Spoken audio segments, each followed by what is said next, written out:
Well, welcome back to What's Up with Prophecy Today. In our little video today, we're going to be looking at a simple prophetic word, and that word is sea, S-E-A. That's where boats travel between continents. They travel on the sea. So we're going to be looking at what that means in prophecy, and we'll take a look at that. Now, first off, let's look at this metal man from Daniel 2. Now, this is a very familiar prophecy to many people, and the various parts of this metal man are composed of different metals in the head, the chest, the thighs, the legs, and the feet and toes. Now, the interesting thing about this prophecy is that the Daniel 2 actually explains the symbolic representation of each of the metals. And it tells what each metal represents a different kingdom. So that one is quite easy to understand, what the symbolic metals mean. Now take a look at this next one. This is 4 beasts that are found in the book of Revelation. Now the first one is from Revelation 12, and that's the red dragon. Now we know from studying that the red dragon is really the devil. So that one is pretty easy. Now the next one here on this picture is from Revelation 13:11. And this is the beast that comes up out of the earth. It rises out of the earth. And so the chapter doesn't exactly tell us who that is. And then the next one is Revelation 7:14, and that's the Lamb. Of course, Jesus is referred to as the Lamb in a great number of places in the New Testament. And the fourth one is the Revelation 13:1. Now this is the beast that rises up out of the sea, and this beast has 7 heads and 10 horns, and its body parts are made up of different animals. Now, taking a look at Revelation 13 here again, it says that it rises up out of the sea. So what does that really mean? Well, we need some prophecy rules. We need some rules for helping us to interpret symbolic names. Now here's what I think is appropriate, and many people agree with this. In Bible prophecy, words in prophecy should first be examined to see if they are real. In other words, can the symbolic name that is written, could it be a real thing? So we don't want to first jump to saying that the symbolic name is some strange beast or some other strange thing. Can the name itself be what it says it is? And the second rule is if the word cannot be real, for example, I showed you the dragon with 7 heads. Well, I've never seen a dragon with 7 heads. I've never seen a real picture of one. So I would assume with pretty good certainty that there is no such thing as a dragon with 7 heads. So I'm going to assume when the Bible in Revelation references that beast with 7 heads, that it's appropriate to consider it symbolic. And we would want to investigate what is that animal then. So let's take a look at this little chart here that is put out by one of the churches. And they go through various names and symbols, and they give us what they feel is the definitive solution or definitive definition of each one of the words. So let's take a look at this. So we see number 29. It says sea. And this church's definition for sea is multitudes, peoples, and nations.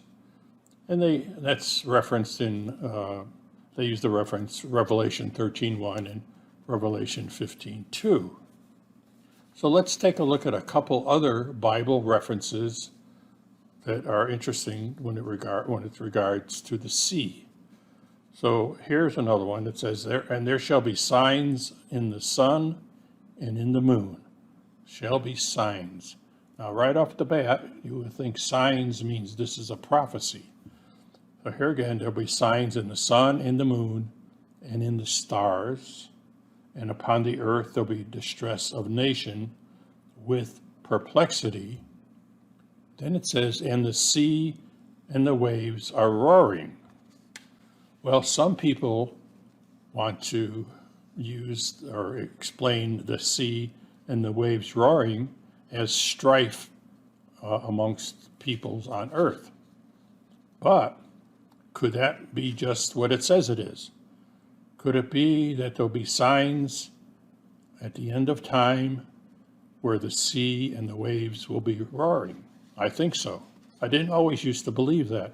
I used to believe years ago that the sea and the waves roaring meant strife amongst peoples on earth.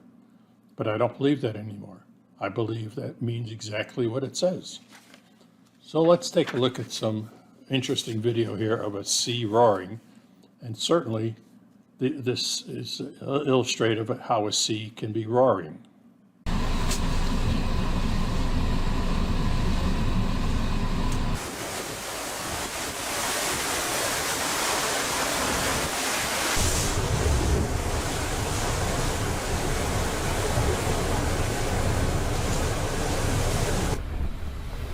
You know, if I look up in the dictionary, Collins Dictionary for roaring, it sometimes refers to a vehicle roaring somewhere, it's going very fast and making a loud noise, or a jet taking off making a loud noise.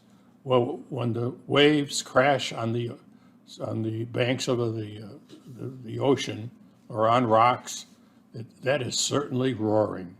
So I think the idea that seas roar is very clear, and that actually can happen.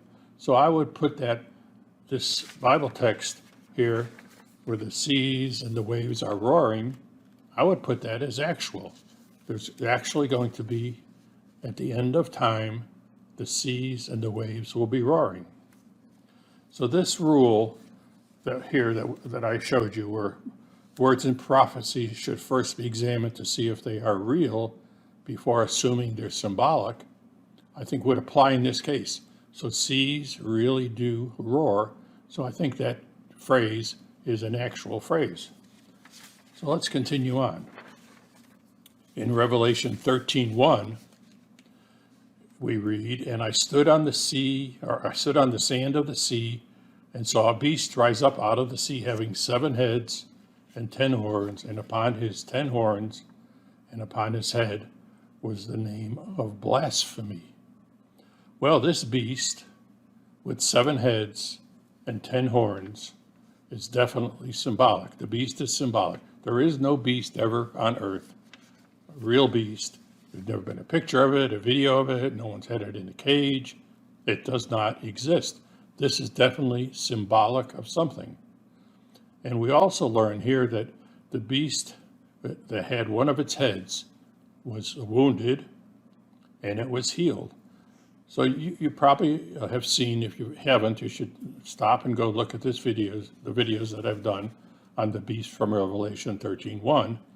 And we identified this head that was wounded and had blasphemous name on its head as one of the 7 heads, as the Roman Catholic Church. And the other 6 heads are various religions of the world. So the question is now, what does the word sea mean in this text here? And I stood upon the sands of the sea, and I saw the beast rise up out of the sea.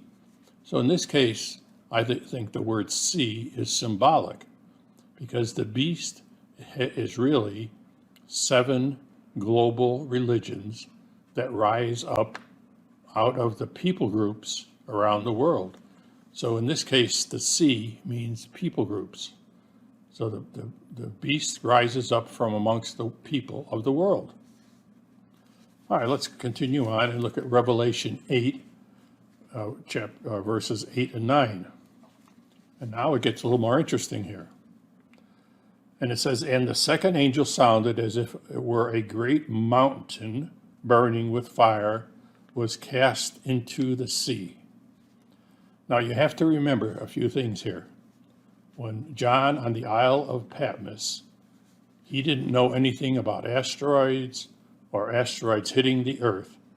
So when God put him into vision, and he saw this vision, and he saw this mountain coming down out of the sky and crashing into the sea, he referred to it as a mountain.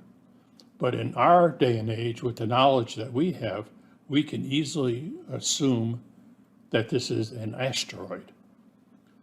So I'm going to put the word asteroid in there, and it says, as it were a great asteroid burning with fire and was cast into the sea, and a third of the sea became blood, and a third of the creatures in the sea and had life and died, and a third of the ships were destroyed. Well, we know from science today that when an asteroid will impact an ocean, it takes all the oxygen out of the ocean, and the animals, the fish, and what have you, do not have oxygen to live, and the sea actually turns red, and the animals die and float on the top of the water. So in this case, I think the word sea means seawater, the oceans. It doesn't mean something else. So what it means is that an asteroid will impact the sea on the earth, and animals, the fish and animals that live in the sea, they'll die, and this resulting tsunami will destroy ships in its vicinity. So in Revelation 8, verses 8 and 9, I believe the word sea means what it says. It means sea. It means actually what it says. All right, let's look at one more here, all right? This is in Revelation 4:6. And here we read, and before the throne there was a sea of glass. A sea of glass, like unto crystal, and in the midst of the throne and around about the throne, there were four beasts with eyes before and behind. So here we have a little clue. Whenever you see in prophecy that something is like something else, that means that the word is symbolic. So here, I can't really tell you exactly what it is, but it says before the throne there was a sea of glass like unto crystal. So I can imagine that around God's throne there are many beautiful, precious gems and sapphires and what have you. And to John in vision, he looked over the surrounding grounds around the throne, and it shone like glass. And he referred to it as a sea of glass. In other words, it extended out and way about and around the throne. And so that's how John told us what he saw, and he put it in his own words as best he could in that case. Well, today we've looked at the simple word of sea. So I hope this helps you understand how symbolic words work in prophecy, and we'll be covering a few others as we go along. So thanks again for tuning in and taking a look at what's up today with prophecy.